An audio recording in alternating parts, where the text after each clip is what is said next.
Hi, Colin from the Car Site, and today we're looking at something a bit special. 2022 Land Rover Defender, but this is like a 222. It's December 2022, and it's got everything on it. 3-litre V6, 250 brake horsepower, factory fitted leather on this one, factory fitted tow bar, all sorts of cool stuff.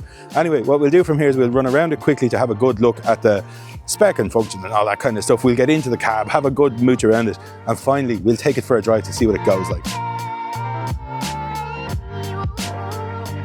So starting around the front of the Defender, and it's got all sorts. It's got the black pack on it, so we've got the black inserts here, we've got the black wheel arches, the black covers around here, we've got the black bonnet, which I really love, and it's got the checker plate on it too, so it's a really functional thing. The Defender badge is blacked out, and it's an interesting thing. We've upgraded alloy wheels on this car, we've got the side steps on it, and again, everything done in black. It's just a really good looking thing, to be fair to it.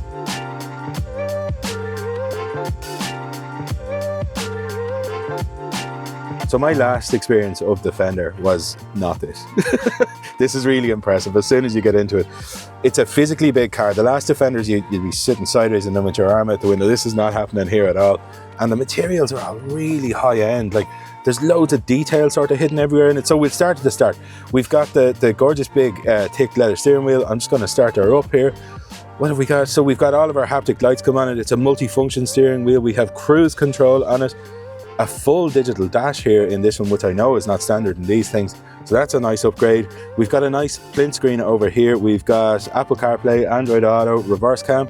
Let's just check what cameras we have. We've a top-down cam, we've the 360, we've the front cam, so we've 360 cameras on this car. That's very impressive for one of these things, because they're not supposed to have this kind of stuff. The seats, as I said in the intro, are actually factory fitted leather seats. They're electric seats, they're fully electrically adjustable. It's got a Meridian upgraded stereo system in it. It's a serious bit of kit, this, in fairness. Down here onto the gauges, I love it. I'm so happy to see this making a return. We just have gauges and dials for the heat. Really simple, really easy to use, and the way it should be. We have all that here. We have USB-C ports, we've USB ports, we've got an actual 12-volt socket port here. We've cup holders here. Just a massive amount of storage, so a very practical, very workable car this now, I have to say. Anyway, from here, I think the best thing we can do is get out and see what it actually drives like. I'm excited about this.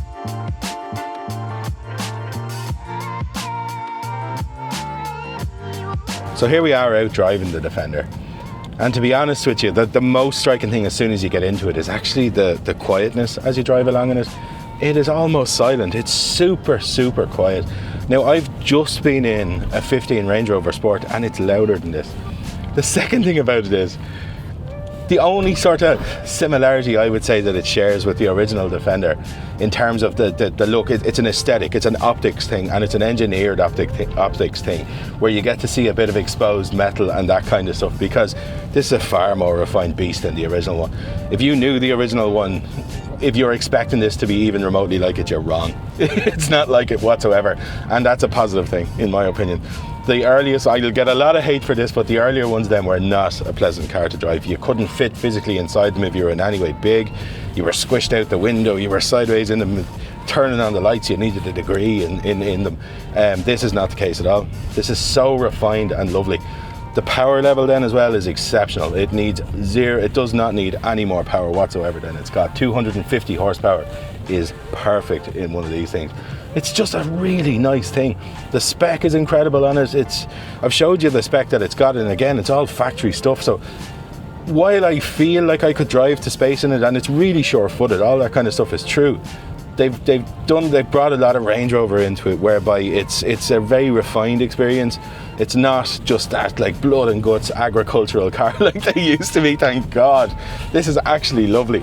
I have to be honest, I was initially going, oh, Defender, is it going to be like the original one? It's nothing like the original one. It's a really pleasant, nice thing to drive. Like, we're driving down like quite a buckety, bumpy country road now, and it's just spot on. The car is perfectly happy in its element here. I've got diff locks, I've all that sort of stuff. I can just put them on and off I go into the field. It performs perfectly like all Range Rovers do. This is doing exactly the same, except it's a much nicer time. I'm having a really good time in here. And the other main thing I would say about these things is, like, if you're looking for one of these, to get yourself this kind of spec in one of these things is nigh on impossible. Like, if you're looking for a 90 Defender with the 250 horsepower engine and all the actual factory fitted spec and options that are on it, this car is more or less unbeatable. It's a fabulous thing. It is really lovely. The vantage point out over the road is unbelievably good. Like, I can see so far in it. You sit up that bit straighter than you would in the likes of a Range Rover, so it feels more present than a Range Rover does. It's a very, very impressive thing. Yes, very, very nice. My final thoughts on this: if you're looking for a super high spec 90 Defender, this is the one. I'm Brian Tobin, I'm Philip's dad. I'm in the industry for many more years than I care to remember. It's 1970, that's a hell of a long time ago. I left school and went into the motor business. I got a job in Ansley Motors and Mercedes Volkswagen dealers, and that's where it all started. I'm Philip Tobin, Managing Director of Philip Tobin Motors. It was just for me, just being there with my dad every day, getting to watch him what to do, was just always something I've wanted to do. And hopefully someday my son might want to do it. The way I have cars is I sell cars the way I want to buy them. So, I know that there's a certain, when you go out, you don't want to see marks, you don't want to see this, you don't want to see that. You want the car looking the way you want it going out. You don't have to think, oh, do you know what, I need to go get a new set of wheels, or I need to dechrome this or put tints on that. I do everything the way I think a car should go out, and that's every car that leaves the yard. Otherwise I don't want to sell it, because I'm putting my name to every car. When you have that experience in the motor business, you realise that people want to be looked after properly. They want to come to somewhere they're not going to get lied to. They're worried about their money. They're worried about coming along and spending 20, 30, 40 grand on a car. So naturally they want to have trust. We do what's called a house warranty. In other words, an in-house warranty. It means that we cover the car. If we give you a 12-month warranty, which we do with most cars, we give you that warranty. A lot of garages will sell you a warranty, or they mightn't even charge you for it, but they'll buy a warranty and give you the warranty. And the warranty means that you're dealing with a warranty company. If anything goes wrong with your car, then you've got to deal with a warranty company that you've never met. You'll be on the phone to somebody, you don't even know where he is, and he'll tell you if you're covered or not.